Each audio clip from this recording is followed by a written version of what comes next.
ഒരു ശിക്ഷ വിധിക്കുന്നത് സമൂഹ മനസാക്ഷിക്ക് വേണ്ടിയാണോ പ്രതിക്ക് വേണ്ടിയാണോ എന്നൊരു തർക്കം വന്നു. ഞാനതിനകത്ത് ജഡ്ജിയോടും നിയമ സംവിധാനത്തിൽ അങ്ങനെ പറയുന്നവരോടും വിയോജിക്കുകയാണ്.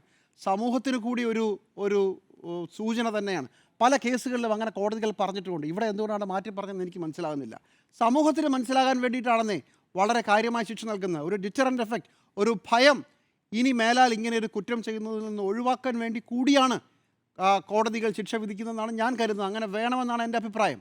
ഇവിടെ ഒരു കൊട്ടേഷൻ കൊടുത്തു എന്ന് പറയുന്നത് അംഗീകരിക്കുന്നില്ല എന്ന് കോടതി പറയുന്നു. അത് എന്തുകൊണ്ട് അംഗീകരിക്കുന്നില്ല എന്നുള്ളത് അത് നമുക്കിത് ചർച്ച ചെയ്യാൻ പറ്റില്ല. കാരണം വിധി വന്നിട്ടില്ല. ഒന്നും തൊടാൻ പറ്റില്ലെന്ന്, ഒരു സാധനം മിണ്ടാൻ പറ്റില്ല. കാരണം നമുക്ക് വായിക്കാൻ അറിഞ്ഞൂടല്ലോ, എഴുതാനല്ലേ അറിയാവൂ.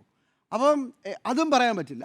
അപ്പം നമുക്ക് ആകെ പറയാവുന്നൊരു സാധനം, ഇത് വളരെ വ്യാപകമായി എല്ലാവരെയും ഞെട്ടിച്ച, സമൂഹത്തിൽ ഒരു സ്ത്രീ വാഹനത്തിൽ പോകുമ്പോൾ അവരെ കുറച്ച് പേര് ചേർന്ന് തട്ടിക്കൊണ്ടുപോയി റേപ്പ് ചെയ്യുക, അതിൻ്റെ വീഡിയോ എടുക്കുക, ആ വീഡിയോ ഒരു പ്രത്യേക രീതിയിൽ വിവാഹമോതിരം കാണിച്ചുകൊണ്ട് എടുക്കണമെന്ന് പറയുക, ഇങ്ങനെയൊക്കെ ചെയ്ത ഒരു സംഭവത്തിൽ സമൂഹത്തിലെ ഇത്തരം ആളുകളെ, അപ്പോൾ നോക്കൂ, ഇതൊരു ഗംഭീര ഐഡിയയാണ്, പല ആളുകൾക്കും കൊടുത്തിട്ടുണ്ടെന്ന് നിങ്ങൾക്ക് അറിയാൻ മനസ്സിലാവുന്നല്ലേ ഉള്ളൂ.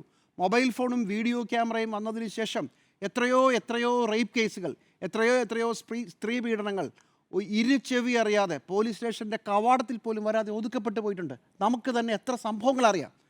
ലോകം മാറിക്കഴിഞ്ഞു. മൊബൈൽ ക്യാമറ വന്നതോടുകൂടി സ്ത്രീ പീഡകരുടെ സ്വാതന്ത്ര്യം വല്ലാതെ കൂടിയിട്ടുണ്ട്.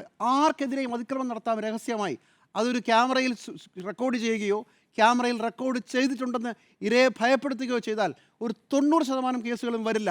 അപ്പോൾ അങ്ങനെയൊക്കെ ഇരിക്കുമ്പോൾ ഒരു ഡിറ്ററൻ്റ് എഫക്റ്റ്, ഒരു ഭയപ്പെടുത്തുന്ന എഫക്റ്റ് കൊടുക്കണ്ടേ കോടതി? അതിനല്ലേ കോടതി നിൽക്കേണ്ടത്. അല്ലാതെ ഒരു വിക്ടിമും 3, 4, 5, 6 പ്രതികളും തമ്മിലുള്ള ഒരു കൊടുക്കൽ വാങ്ങൽ മാത്രമാണോ ഒരു കോടതി വിധി? ഇത് വളരെ ഗൗരവമായൊരു കുറ്റമല്ലേ? അവിടെയാണ് വീണ്ടും നമുക്ക് സംശയം വരുന്നത്. എങ്ങനെയാണ് 376D എന്ന് പറയുന്ന ഗ്യാങ് റേപ്പിലെ ഏറ്റവും ചെറിയ കുറ്റം, ചെറിയ ശിക്ഷ 20 വർഷം തടവ് എന്നുള്ളത് മാത്രമാകുന്നത്? അപ്പോൾ ഡിറ്ററൻ്റ് എഫക്റ്റ് നോക്കിയില്ല എന്നുള്ളതാണ് എൻ്റെ അഭിപ്രായം.